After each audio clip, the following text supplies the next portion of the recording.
Hi everyone, and welcome back to my channel. Today's video is going to be all about the truth about the Natasha Denona palettes.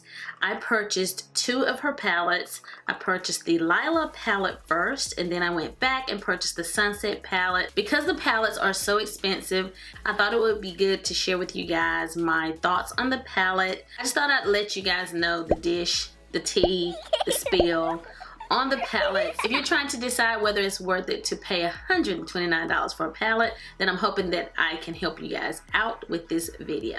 If you're a returning subscriber, thank you for joining me for today's video. If you're new to my channel, please go ahead and click that subscribe button. That way you won't miss any of my uploads. So without delay, let's go ahead and talk about these palettes. Okay guys, first things first, each palette $129. What? So these are the two palettes. I did not pay $129 for the palettes. I purchased them during the VIB Rouge sale, so I saved 20% on each palette. And then with the Sunset palette, I completed a survey online for Google, and they gave me a $75 gift card. And it was also during VIB Rouge, so I saved $75 as well as the 20%. So I think I spent like $38 or something like that for this one. So I saved a lot of money when I purchased that one. So my thoughts on the palettes. I hope my autofocus and my lighting can handle me holding up these products, but sometimes it doesn't do too well. So sorry in advance. Hi guys. I did a makeup tutorial with this palette, like a first impressions kind of thing. And when I finished the look, I just felt like it all read purple. I put a lot of different shadows on my eye, and they all just kind of blended together and looked like I had one thing on my eye instead of looking like I had multiple shadows. So that was strange for me. I am a woman of color, so this is from a perspective of a woman of color. So if you're a woman of color, you really want to stay tuned and watch this. It works different for us than it does for people who have lighter complexions, okay? I noticed that when I was trying to do my transition and crease colors, of course I'm using mattes, that these shades here, I'm just gonna grab a little eyeshadow brush if I can get one. All right, I noticed like I started out probably somewhere in this family, and then I tried to build in this family and maybe here, right? What I noticed with her mattes is that if you continue to blend those shadows out, it will just become one color. Where usually if you are building up color with matte eyeshadows and you start from light and go dark, you'll see a gradient effect. I always talk about that gradient effect, and it's so blended and beautiful. That's what makes it beautiful. But what I noticed with this palette is that it just got muddy on my eye. It got muddy. these shadows are already, they're already a brown or in the brown family, and it just got really, really muddy. Tip one is that when blending out her eyeshadows, you can't really blend the way you normally blend with eyeshadows. Sometimes these shadows will get muddy. They won't go from light to dark. So what I have found that I have to do is just, I may use this shadow as a transition shade, and I'll just skip this one and go straight here in the crease. And I also have to be very selective about the brush that I use. So if I use like my Sigma fluffy brush or this Morphe like fluffy brush, my blending brushes, I'll need to go in with like a smaller blending brush in the crease area to really get that crease color to show up. Otherwise, it becomes muddy. I also use a lighter touch when I am blending with these shadows, and don't over blend. They just don't require the same amount of blending with your blending brush as other eyeshadows do. They just require a few sweeps over your eye and they're blended. So I have swatched the Lila palette, and as you can see here, the shadows are beautiful. I did have to swatch several times with my brush in order to build up the color. As I've been using this palette, I have enjoyed it more. So if you do want to splurge for it, you probably won't be disappointed, but be sure to use some of the techniques and take into consideration some of the things that I've mentioned in this video. Now, let's talk about the Sunset girl here. You can tell by how they look here. Both palettes have a lot of fallout, but not too bad. You can still dust it away pretty easily. I am wearing the Sunset palette today. I should have known that all of the shadows are in this kind of reddish, orangish, yellowish family. Like they're in that family. It's a warm palette and I love that. But I really thought that there would be some variation, you know, when I apply them. But it's hard to create different looks sometimes with this palette. A lot of these yellows look the same on my eye, like this one, this one, this one, and this one. A lot of times will look exactly the same on my eye from one day to the next. And I'll explain that in a minute. But before I get into that, let's talk about the mattes with this one.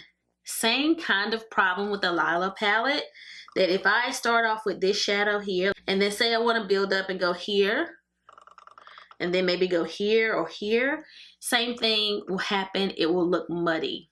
It will begin to blend into one new color. Like it would just become one color.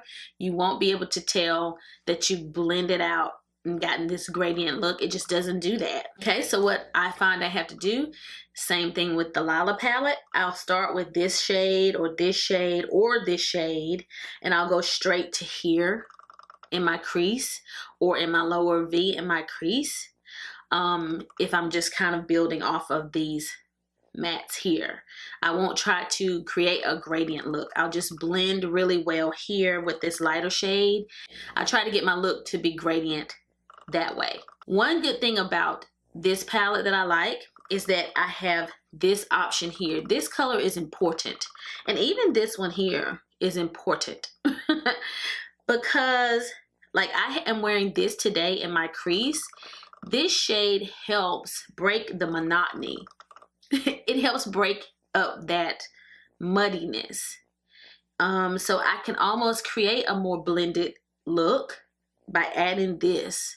So I went from here to this, and then I also have this one in my crease V area. Those are the mattes that I'm wearing. If you go back and add this yellow to your top area here, it will also kind of give that illusion of a blended look. It kind of makes it lighter up there and then kind of goes darker. So you have to be very strategic about how you apply the matte eyeshadows. They're not the same. With these palettes, you have to think differently when you're applying your matte eyeshadows because they're so creamy and so blendable that they'll just blend together and become mud. It's just like with the cover. This one always reads purplish. This one is going to always read yellow, goldish, reddish. Just as I mentioned before with the Lila palette, these colors swatch beautifully. There was a lot of fallout when I was swatching this one, and I did have to build up the color. As you can see, a lot of the shadows look very similar, but I have been enjoying this palette more and more as I continue to use it. Just take into consideration all of the things that I've mentioned in this video and be sure to use some of the techniques that I mentioned as well. Everyone loves the palette. I like it too. And when you like swatch these colors on your finger here, boy, they look, you know, really gorgeous. Like, oh, so pigmented. You really do need to sometimes use your finger when applying these to get that vibrancy. Because if you put it on with the brush and if you don't wet the brush first, it just doesn't seem as vibrant as it does maybe with a swatch. So to get that vibrant look, I think you need to use your finger. Like I use the brush, but I also use my finger when applying this one. I have on a lot of shades. I have this shade on, this shade, and this one I think. And this is in my inner tear duct, and this is in my inner tear duct. I tried to use a lot of shades today. Just know that if you apply it with a brush and it's not as vibrant as you like, maybe go back over it with your finger, and that will help. With this palette, it is gorgeous, so I'm not going to take anything away from it, but I'll say, if I were to use this palette and I created like a half cut crease kind of look and I chose a different brown and a different golden yellow color every single day and maybe a different transition shade, but kind of created the same look every day, but just we chose different shadows in this palette, nobody would be able to tell that I was wearing anything different from one day to the next because the shadows are so similar. That's something to think about. Like, I don't see a big difference between this gold and this gold when it's on my eye. So I don't see the point of why you have so many shadows that are going to be similar.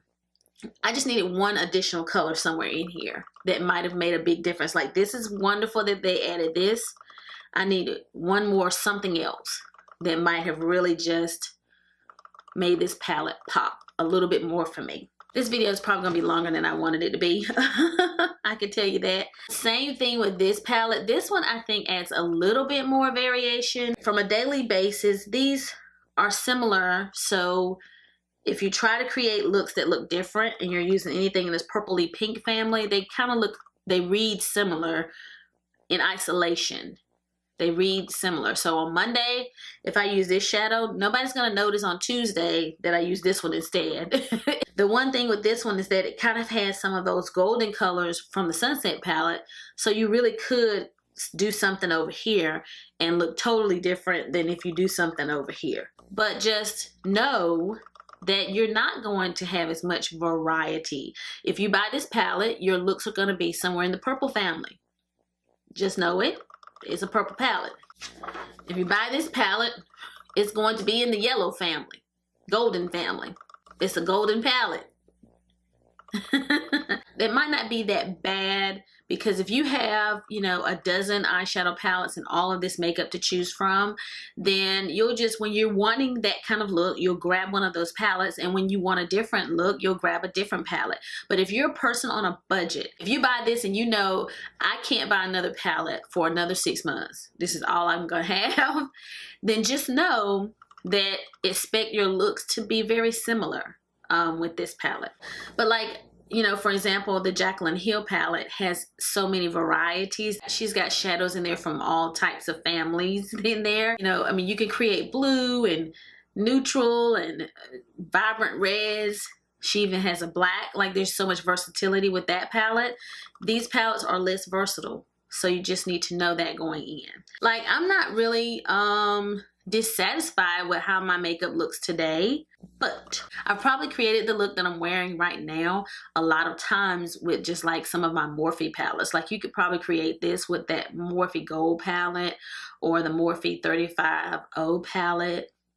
I mean, you really could use a Morphe palette and come up with the same look. There's 15 shadows. There's matte, satiny sort of shades, and then more of a metallic shades. I think that there's some duochrome mixing in as well. So should you buy the palette? I do think that it is a good palette. I will have to use these a lot more and just discover their beauty and power in order to say, oh, I have to always have these two palettes. But because I have them, I'm going to use them. And I know that they're going to create beautiful looks. I just know for me, I just like it to be a little more simple. It doesn't always pay to be the creamiest shadow or the most blendable. Sometimes you need a little grit with the shadows in order to get what you're looking for out of the look. So far, like, I have used them both equally. It just depends on like what I'm wearing for the day. I've used them both. I do like this palette, I think, more just because it's more my speed as far as the types of looks that I like to create. But this is the one that I just feel is a little less versatile than this one. So the palettes do seem to be worth the $129. They do feel different. They blend differently. The foils are very creamy. Like, you can tell there's a little bit more quality there. But I have enjoyed some of my less expensive palettes more than these two palettes. And, you know, these are like a baby car payment. It's like a baby car payment. If I'm gonna have a baby car payment in an eyeshadow palette, I want it to work magic. Neither palette is the best palette in my eyeshadow collection for me. They're the most expensive.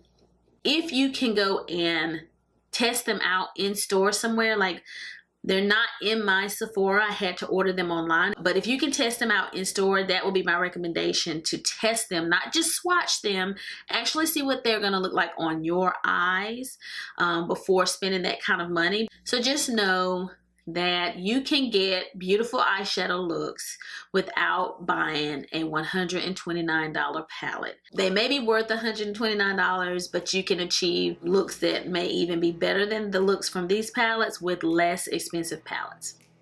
So I hope that you've enjoyed today's video. If you did, please give it a big thumbs up. If you have any questions or comments for me, leave them for me down below and I'll get back to you as soon as I can. And if you are not already subscribed to my channel, please click that subscribe button. That way you won't miss any of my uploads. So I'll be seeing you guys again very soon in my next video. So until the next time we meet again, this is Savvy signing out.